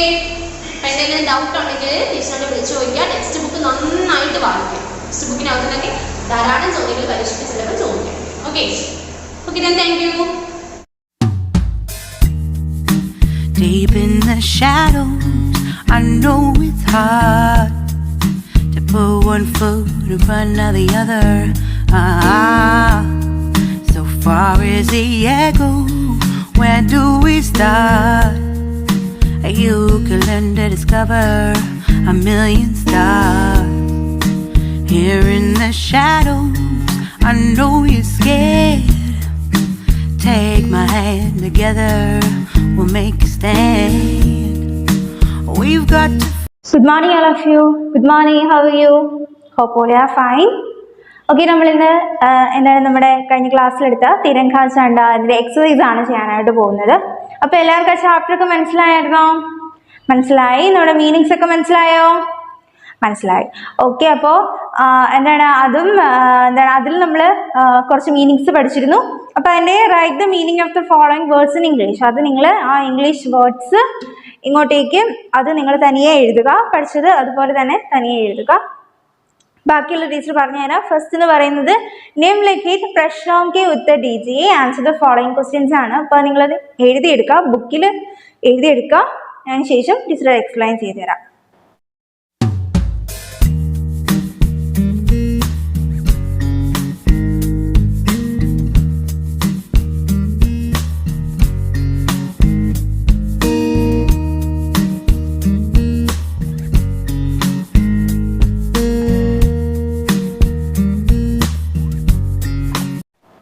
Okay, first question. तिरंगा झंडा किसका प्रतीक है? तिरंगा झंडा किसका प्रतीक है? त्रिवर्ണ്ണ പതാക എന്തിന്റെ പ്രതീകമാണ്? എന്തിൻ്റെ പ്രതീകമാണ് നമ്മുടെ ഈ ത്രിവർണ പതാക? എന്താണ് ആൻസർ? എന്ത് ചെയ്തിരിക്കുന്നത്? തിരങ്കാ झंडा സത്യ അഹിംസ ധർമ്മ और न्याय का प्रतीक है. तिरंगा झंडा സത്യ അഹിംസ ധർമ്മ और न्याय का प्रतीक है. നമ്മുടെ ത്രിവർണ പതാക എന്ന് പറയുന്നത് സത്യത്തിൻ്റെയും അഹിംസയുടെയും ധർമ്മത്തിൻ്റെയും ന്യായത്തിൻ്റെയും പ്രതീകമാണ് ഈ ത്രിവർണ പതാക. ഇതിൻ്റെ മലയാളം എല്ലാം ഒന്നിനെ നമ്മൾ പറയുന്നതിൻ്റെ ആ ഒരു സെയിം തന്നെയാണ് നമുക്ക് ഹിന്ദി വേർഡ്സ് അല്ലേ. അപ്പോൾ എന്താണ് തിരങ്കാ झंडा? സത്യം, സത്യ, അഹിംസ, അഹിംസ, പിന്നെന്താ ധർമ്മ, ധർമ്മം, ന്യായ അല്ലെ, ന്യായം, നീതി, അതിൻ്റെയൊക്കെ പ്രതീകമാണ് നമ്മുടെ ഈ ത്രിവർണ പതാക. ഓർമ്മയുണ്ടല്ലോ? ഉണ്ട്. അടുത്ത സെക്കൻഡ് ക്വസ്റ്റ്യൻ, ഹമാരെ झंडे में कितने रंग होते हैं? നമ്മുടെ ത്രിവർണ പതാകയിൽ എത്ര നിറങ്ങളാണുള്ളത്? ഏതൊക്കെയാണ് ആ നിറങ്ങൾ അല്ലെ? നമ്മുടെ ത്രിവർണ പതാകയിലുള്ള നിറങ്ങൾ ഏതൊക്കെയാണ്? നോക്കിയേ ആൻസർ. हमारा झंडे में 3 रंग होते हैं, वे है केसरिया, सफेद और हरा. നമ്മുടെ ത്രിവർണ പതാകയിൽ ഹമാരെ झंडे में 3 रंग होते हैं, നമ്മുടെ ത്രിവർണ പതാകയിൽ 3 നിറങ്ങളാണുള്ളത്. ഒന്ന് വേ ഹേ, ഏതൊക്കെയാണവ? കേസരിയ, ഏതാണ്? കുങ്കുമ നിറം, സഫീദ് വെള്ള നിറം, ആൻഡ് ഹര ഓർ ഹര അല്ലെ ഏതാണ്? പച്ച നിറം. അപ്പോൾ നമ്മുടെ ത്രിവർണ പതാകയിൽ 3 നിറങ്ങളാണുള്ളത്. കേസരിയ, സഫീദ്, ഹര. ഇതൊക്കെയാണ് കുങ്കുമ നിറം, വെള്ള നിറം, പച്ച നിറം. അങ്ങനെ 3 നിറങ്ങളാണ് ത്രിവർണ പതാകയിൽ ഉള്ളത്. അടുത്ത തേർഡ് ക്വസ്റ്റ്യൻ, കേസരിയ രംഗ് കിസ്കാ പ്രതീക് ഹേ? കേസരിയ രംഗ് കിസ്കാ പ്രതീക് ഹേ? കേസരി നമ്മുടെ കുങ്കുമ നിറം എന്തിൻ്റെ പ്രതീകമാണ്? ഇനി ഓരോ നിറങ്ങളുടെയും പ്രതീകമാണ് പറയുന്നത്. കേസരിയ രംഗ് കിസ്കാ പ്രതീക് ഹേ? ഏത് നിറമാണ്? കുങ്കുമ നിറം. മുകളിൽ കാണുന്ന കുങ്കുമ നിറം ഏതിൻ്റെ പ്രതീകമാണ്? കേസരിയ രംഗ് ത്യാഗ കാ പ്രതീക് ഹേ? ത്യാഗത്തിൻ്റെ പ്രതീകമാണ് ഏതാണ്? കുങ്കുമ നിറം. അപ്പൊ കുങ്കുമ നിറം എന്തിൻ്റെ പ്രതീകമാണ്? ത്യാഗത്തിൻ്റെ പ്രതീകമാണ് കുങ്കുമ നിറം. കേസരിയ രംഗ് ത്യാഗ കാ പ്രതീക് ഹേ. ഓക്കെ, ത്യാഗത്തിൻ്റെ പ്രതീകമാണ് എന്ത്? കുങ്കുമ നിറം. അടുത്ത ക്വസ്റ്റ്യൻ, ഫോർത്ത് ക്വസ്റ്റ്യൻ, സഫേദ് രംഗ് കിസ്കാ പ്രതീക് ഹേ?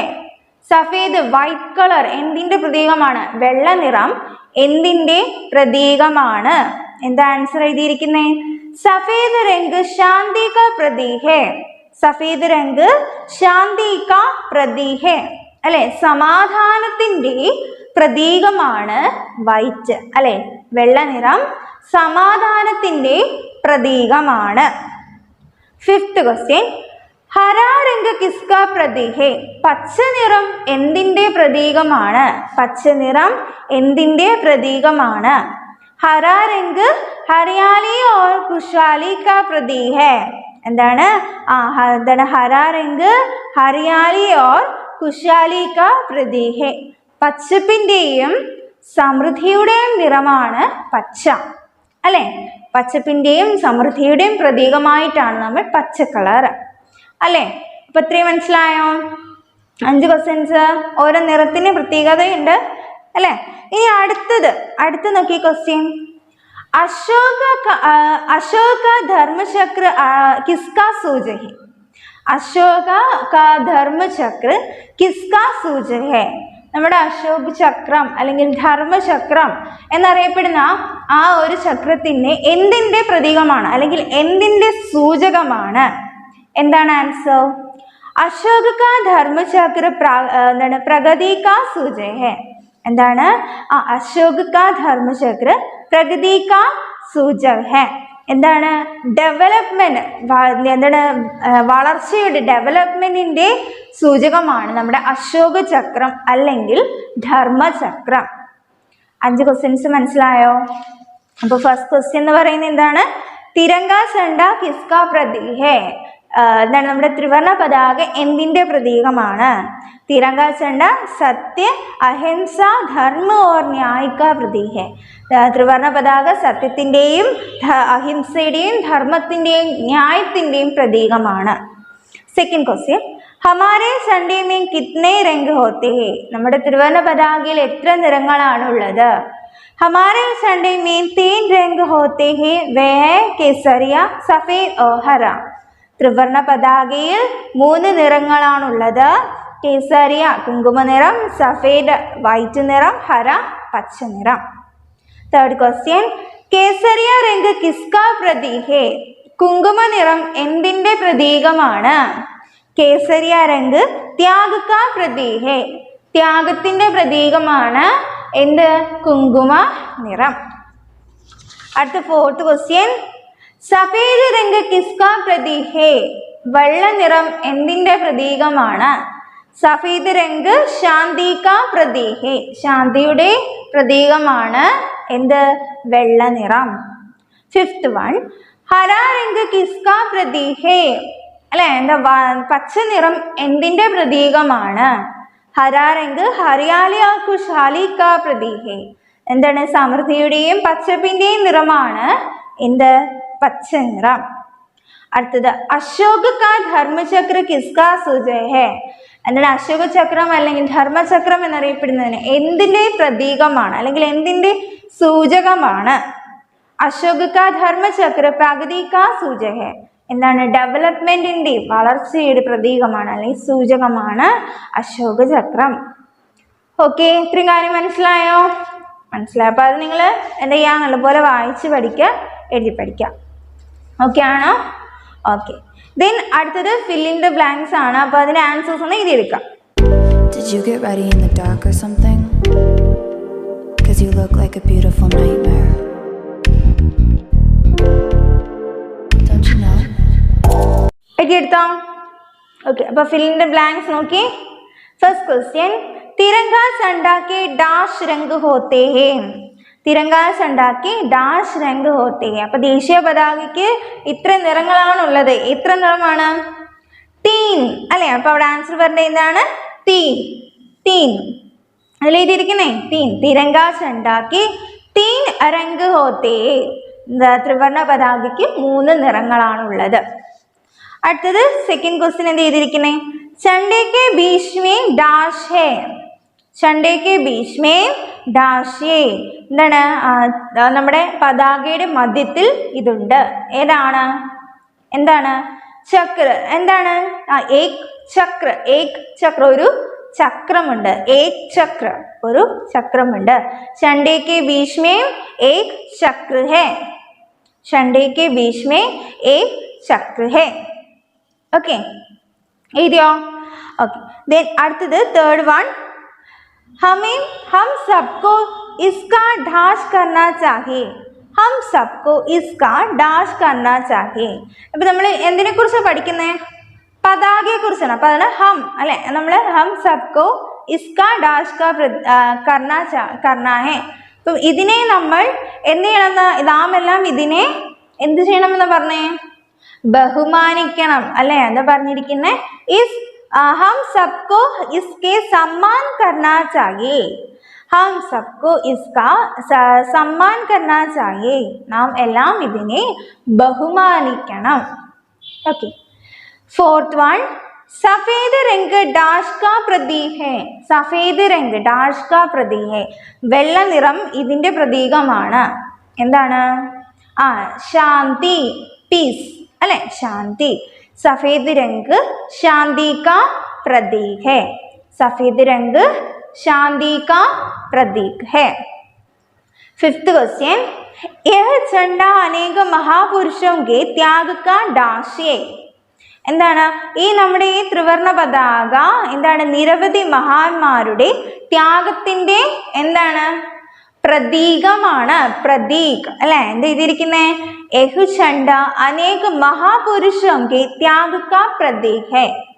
എന്താണ്? നമ്മുടെ ഈ ത്രിവർണ്ണ പതാക എന്ന് പറയുന്നത് നിരവധി മഹാപുരുഷന്മാരുടെ അല്ലെ മഹാത്മാക്കളുടെ ത്യാഗത്തിന്റെ പ്രതീകമാണ്. മനസ്സിലായോ? 5 ക്വസ്റ്റ്യൻ ആൻസർ മനസ്സിലായോ? 5 ഫിൽ ഇൻ ദ ബ്ലാങ്ക്സ് മനസ്സിലായോ? അപ്പൊ ആദ്യം വായിക്കാം. തിരങ്ക झंडा के പറഞ്ഞേ എന്താണ്? 3 രംഗ് ഹോത്തേ. ത്രിവർണ്ണ പതാകയ്ക്ക് 3 നിറങ്ങളാണുള്ളത്. അടുത്തത് झंडे के बीच में डैश है. എന്താണ്? ഏക് ചക്ര അല്ലെ, എന്താണ് പതാകയുടെ മധ്യത്തിൽ ഒരു വൃത്തം അല്ലെ, ഒരു ചക്രമുണ്ട്. അടുത്തത് ഹം സബ്കോ ഇസ്കാ എന്താ സമ്മാൻ കർണാ ചാഹിയേ, നാം എല്ലാം ഇതിനെ ബഹുമാനിക്കണം. അടുത്തത് സഫേദ് രംഗ് ഡാഷ് കാ പ്രതീക് ഹൈ, എന്താണ് ശാന്തി അല്ലെ, എന്താണ് വെള്ള നിറം സമാധാനത്തിന്റെ പ്രതീകമാണ്. അടുത്ത ഫിഫ്ത്ത് വൺ യഹ് झंडा अनेक महापुरुषों के त्याग का പ്രതീക് ഹൈ, നമ്മുടെ ഈ ധർമ്മചക്രം എന്ന് പറയുന്നത് എന്താണ്, അല്ലെങ്കിൽ അശോക ചക്രം എന്ന് പറയുന്നത് നിരവധി മഹാവ്യക്തികളുടെ ത്യാഗത്തിന്റെ പ്രതീകമാണ്. ഓക്കെ ആണോ, മനസ്സിലായോ? ओके देन അടുത്തത് उल्टे अर्थ वाले शब्द लिखिए, उल्टे अर्थ वाले शब्द लिखिए, right the opposite words of the following. Opposite word എഴുതാൻ വേണ്ടിയിട്ടാണ്. അപ്പോൾ അതത്രയും ഒന്ന് എഴുതിയെടുക്കാം. ഫിഫ്ത്ത് വൺ വിട്ടേക്കാം, നമുക്ക് വേണ്ട ഫിഫ്ത്ത് വൺ വേണ്ട, ബാക്കി എഴുതിയെടുക്കാം. Deep in the shadows, I know it's hard. എഴുതിയോ? ഓക്കെ, അപ്പോൾ ഫസ്റ്റ് എന്താണ് സുഖ, സെക്കൻഡ് ശാന്തി, 3 സത്യ, 4 അഹിംസ, 6 ഗൗരവ്. ഓക്കെ ഓക്കെ ദെൻ അപ്പോൾ നോക്കിയേ എന്താണെന്നുള്ളത്. ഫസ്റ്റ് എന്താണ് സുഖ അല്ലേ, സുഖ മീൻസ് എന്താ സുഖം അല്ലേ, നല്ലത്. അപ്പോൾ സുഖം എന്താണ് അതിൻ്റെ ഓപ്പോസിറ്റ് വരിക, സുഖം ദുഃഖം അല്ലേ, സുഖം ദുഃഖം നമ്മൾ മലയാളത്തിൽ പഠിച്ചിട്ടുണ്ട്, സുഖം ദുഃഖം. അപ്പം എന്താണ് അത് എഴുതിയിരിക്കുന്നത്, ദുഃഖ് അല്ലേ, ദുഃഖ് സുഖ് ദുഃഖ് എഴുതിയല്ലോ. ഓക്കെ സെക്കൻഡ് വൺ ശാന്തി എന്താണ് പീസ് അല്ലേ, സമാധാനം. അപ്പം അതിൻ്റെ ഓപ്പോസിറ്റ് എന്തായിരിക്കും നമ്മൾ എഴുതിയിരിക്കുന്നത്, അശാന്തി സമാധാനമില്ലാത്തത് അല്ലേ, എന്താണ് അസ്വസ്ഥത, അശാന്തത. സമാധാനവും അസമാധാനവും, ശാന്തി അശാന്തി. തേർഡ് വൺ സത്യ അല്ലെ, എന്താണ് സത്യം അല്ലെ. അപ്പൊ അതിന്റെ ഓപ്പോസിറ്റ് എന്തായിരിക്കും, അസത്യം അല്ലെ, സത്യവും അസത്യവും, കള്ളം അല്ലെ, സത്യം അസത്യം. അപ്പൊ സത്യ അസത്യ എഴുതിയിട്ടുണ്ടല്ലോ, സത്യ അസത്യ. അടുത്ത ഫോർത്ത് വൺ അഹിംസ അല്ലെ, അഹിംസ മീൻസ് അറിയാമല്ലോ എല്ലാം, നമ്മുടെ മറ്റുള്ളവരൊന്നും ദ്രോഹിക്കാതെ അല്ലെ, സമാധാനപരമായിട്ടുള്ളത് അഹിംസ. അപ്പൊ അഹിംസയുടെ ഓപ്പോസിറ്റ് എന്തായിരിക്കും, അഹിംസ അക്രമം അല്ലെ. അപ്പൊ നമ്മൾ എന്ത് ചെയ്തിരിക്കുന്നേ, ഹിംസ എന്താ അക്രമം, അഹിംസ ഹിംസ. സമാധാനം അല്ലെങ്കിൽ അഹിംസയും എന്താണ് ഹിംസയും എന്താണ് അസമാധാനം അല്ലെങ്കിൽ അക്രമം. ഓക്കെ അടുത്ത സിക്സ്ത് വൺ ഗൗരവ് മീൻസ് എന്താ, ഗൗരവ് മീൻസ് എന്താണ് ഗൗരവ് അല്ലെ, ഗർവ് അല്ലെ, ഒരു ദേഷ്യം, ഗർവ്. അപ്പൊ അതിന്റെ ഒരു ഓപ്പോസിറ്റ് എന്തായിരിക്കും, വിനയം അല്ലെ, വിനയം. അപ്പൊ എന്താ ചെയ്തിരിക്കുന്നത്, വിനയ ഗർവ് വിനയ, ഗർവവും വിനയവും, ഗർവ് വിനയ എഴുതിയോ, ഇത്ര എഴുതിയോ. അപ്പൊ എന്താ വായിച്ച്, സുഖ് ദുഃഖ്, ശാന്തി അശാന്തി, സത്യ അസത്യ, അഹിംസ ഹിംസ, ഗൗരവ് എന്താണ് വിനയ അല്ലെ. അപ്പൊ നിങ്ങൾക്ക് സുഖ ശാന്തി സത്യ അഹിംസ അല്ലെ, അത്രയും നിങ്ങൾക്ക് സിമ്പിൾ ആണ് അല്ലെ. അതിന്റെ ഓരോ വേർഡ്സ് മാറ്റുക അല്ലെങ്കിൽ ഒരു വേർഡ് ആഡ് ചെയ്യുക, അത്രയും ചെയ്താൽ മതി. സുഖ എന്താണ് ദുഃഖ അല്ലെ, സുഖ ദുഃഖ സിമ്പിൾ ആണല്ലോ, സുഖം ദുഃഖം. ശാന്തി അതിൻ്റെ കൂടെ കൂടെ ചേർക്കുമ്പോ ശാന്തി. സത്യ സത്യത്തിനോട് ചേർക്കുമ്പോ അസത്യ. അഹിംസ അതിൻ്റെ മാറ്റുമ്പോ എന്താവും, ഹിംസ. പിന്നുള്ളത് ഗൗരവമാണ്, ഗൗരവ വിനയ, ഗൗരവവും വിനയം അല്ലെ. മലയാളത്തിൽ വെച്ച് തന്നെ നമുക്കത് പഠിച്ചെടുക്കാം. ഓക്കെ മനസ്സിലായോ എല്ലാവർക്കും? ഓക്കെ അടുത്തത് വചൻ ബദലിയെ, ചേഞ്ച് ഇൻടു നമ്പർ. എന്താണ് സിംഗുലർ പ്ലൂറൽ ആക്കി എഴുതാൻ വേണ്ടിയിട്ടാണ് ഇതെടുക്കാം. Deep in the shadows, I know it's hard. എഴുതിയോ? ഓക്കെ അപ്പൊ ചേഞ്ച് ഇൻടു നമ്പർ. ഫസ്റ്റ് 1 ലഡ്ക, 2 ചണ്ഡ, 3 ഏക്, 4 ചക്ര, 5 കപ്പട. അപ്പൊ എന്താണ് ലഡ്ക. ലഡ്ക എന്ന് പറയുമ്പോ എന്നാ ആൺകുട്ടി അല്ലെ, ലഡ്ക ആൺകുട്ടി. അപ്പൊ ആൺകുട്ടീനെ പ്ലൂറൽ നമ്മൾ എന്താ എഴുതിയിരിക്കണേ ആൺകുട്ടികൾ അല്ലെ. എന്താ എഴുതിയിരിക്കുന്നേ? ലഡ്കെ. ലഡ്ക ലഡ്കെ, ആൺകുട്ടി ആൺകുട്ടികൾ. അടുത്തത് ചണ്ട, എന്താണ് പതാക. അപ്പൊ എന്താണ് ഒത്തിരി പതാക ഉണ്ടെങ്കിൽ എന്താ നമ്മൾ പറയാം പതാകകൾ അല്ലെ. എന്താ നമ്മൾ എഴുതിയിരിക്കുന്നത്? ചണ്ടേ. ചണ്ട ചണ്ടേ. തേർഡ് വൺ ഏക്. ഏക്. ഏക് മീൻസ് ഒന്ന്. അപ്പൊ ഒന്ന് കൂടുതലാകുമ്പോ ഒത്തിരി അല്ലെ, ഒന്ന് കൂടുതൽ. അനേക്. എന്താ എഴുതിയിരിക്കുന്നേ? ഏക് അനേക്. ഏക് അനേക്. ഫോർത്ത് വൺ ചക്ര അല്ലെ, ചക്രം. കൂടുതലാകുമ്പോ നമ്മൾ പറയാം ഒന്നിൽ കൂടുതലാകുമ്പോ ചക്രങ്ങൾ. അപ്പൊ നമ്മൾ എന്താ എഴുതിയിരിക്കുന്നേ? ചക്രേ. ചക്ര ചക്രേ. ഫിഫ്ത് വൺ കപട. എന്താണ്? വസ്ത്രം, തുണി അല്ലെ. അപ്പൊ ഒന്നിൽ കൂടുതലാകുമ്പോ നമ്മൾ എന്ത് പറയും? വസ്ത്രങ്ങൾ, തുണികൾ അല്ലെ. അങ്ങനെയാണ് നമ്മൾ പറയുന്നത് അല്ലെ. അപ്പൊ എന്താ എഴുതിയിരിക്കുന്നേ? കപടേ. കപടേ വസ്ത്രങ്ങൾ. ഫസ്റ്റ് വൺ ലഡ്ക ആൺകുട്ടി, ലഡ്കെ ആൺകുട്ടികൾ. എന്താണ്? ചണ്ട പതാക, ചണ്ടേ പതാകകൾ. ഏക് ഒന്ന്, അനേക് ഒത്തിരി. ഫോർത്ത് വൺ ചക്ര ചക്രം, ചക്രേ ചക്രങ്ങൾ. ഫിഫ്ത് വൺ കപട, എന്താണ്? വസ്ത്രം, കപടേ വസ്ത്രങ്ങൾ, തുണികൾ. ഇത്രയും മനസ്സിലായല്ലോ അവർക്കും? മനസ്സിലായല്ലോ? അപ്പൊ അതത്ര എന്ത് ചെയ്യാം, നിങ്ങൾ ടെക്സ്റ്റ് ബുക്കിൽ എഴുതാനുള്ളത് ബുക്കിലും ടെക്സ്റ്റ് എഴുതാനുള്ളത് ടെക്സ്റ്റിലാണ് എഴുതിയിരിക്കുന്നത് അല്ലേ. അപ്പൊ നല്ലപോലെ അത് വായിക്കുക, വായിച്ച് നല്ലപോലെ പഠിക്കുക, എഴുതി പഠിക്കുക. ഓക്കെ, എന്തെങ്കിലും ഡൗട്ട് ഉണ്ടെങ്കിൽ ടീച്ചറിനോട് ചോദിക്കും. ഓക്കെ, മനസ്സിലായല്ലോ എല്ലാവർക്കും? ഓക്കെ, അപ്പൊ നല്ലപോലെ വായിക്കുക, വായിച്ച ഓഡിയോ ടീച്ചറിന് അയച്ചു തരിക. Okay okay, thank you.